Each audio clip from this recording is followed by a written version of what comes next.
Go'shtni yoqtirasizmi? Unda bu video aynan siz uchun. Chunki bugun taomchidan maxsus bonfile retseptini taqdim etamiz. Hasan aka, let's go.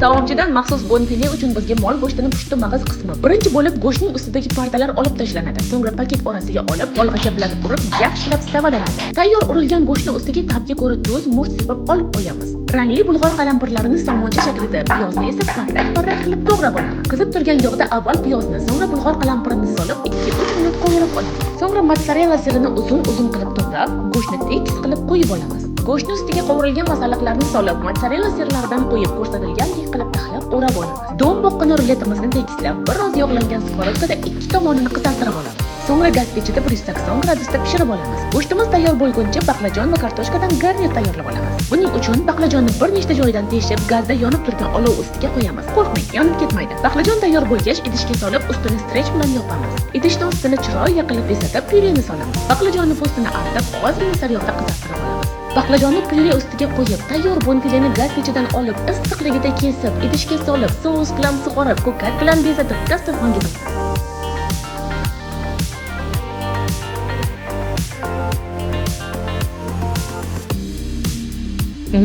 Bu ovqatni sizga kim tayyorlab berishini xohlaysiz? O'sha odamga yuborib qo'ying.